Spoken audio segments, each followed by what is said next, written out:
Hello and welcome back to REV Endurance Sports and episode 8 in the series of, well, I just got a power meter.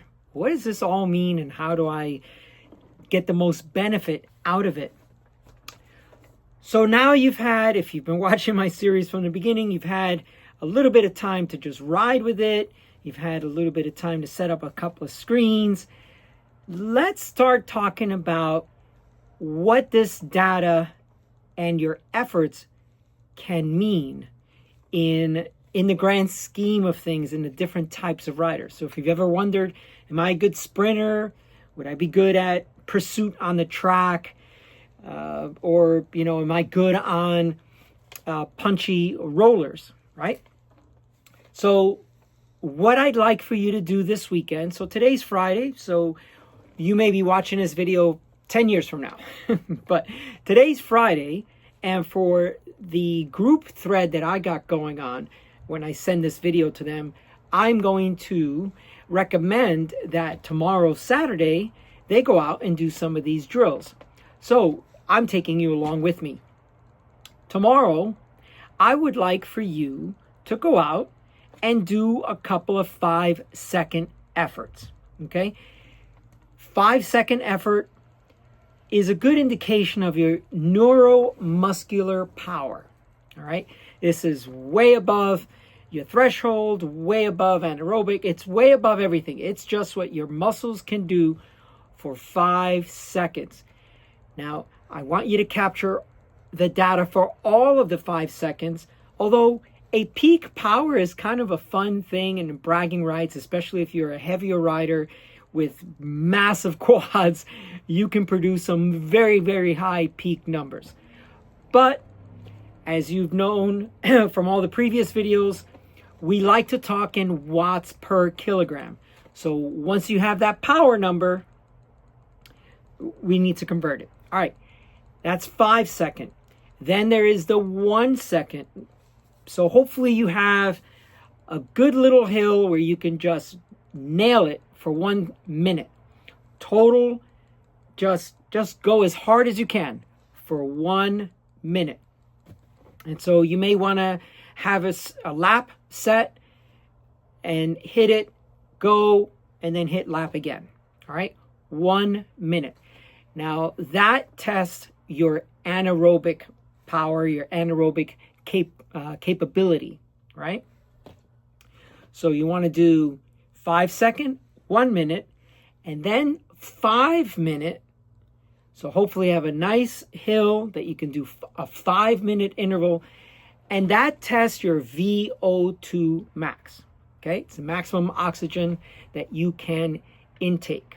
All right, 5 second, 1 minute, 5 minute, and maybe just do this on different days so you get a good effort. Maybe do 2 or 3 5 second, somewhere in your ride. Maybe on a different day, do the 1 minute, and on a different day, do the 5 minute. Okay? So now we'll have data for those 3 different categories of different types of riders, what characteristics you have. All right? And once we have those numbers, we can go towards something else.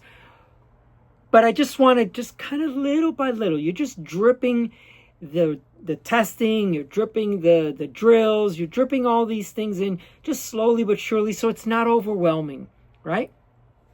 And you have that information. Now, if you've already subscribed to Training Peaks or you have a different training analysis software, that'll be great because it'll just pull that data out and it'll tell you your best 5 second, your best 5 minutes, it'll tell you that.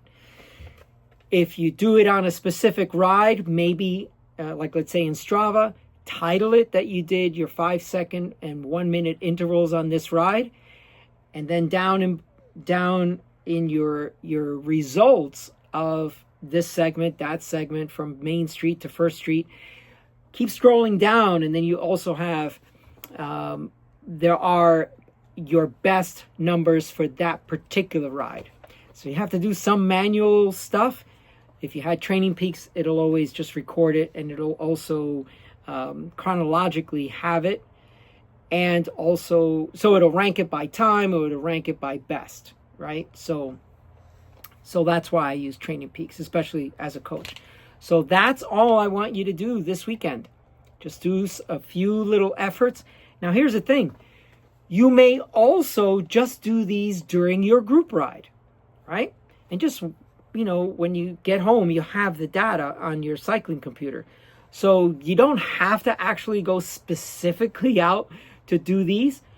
But if you don't do group rides like me, then you'll just have to do these on your own. If you do a group ride, that's great too, because at some point during the ride, someone's going to surge really hard for 5 seconds, or someone's going to surge really hard for 1 minute up a hill. Or if you have a 10 or 15 minute hill, 5 minutes of that is probably going to be your best 5-minute power. So, okay, that is all for today. If you're getting value out of this series, please like and subscribe. Share my videos. Over 75% of the folks that watch my videos are not subscribed. So we could have a much larger channel. Please like and subscribe, and we'll see you up the road.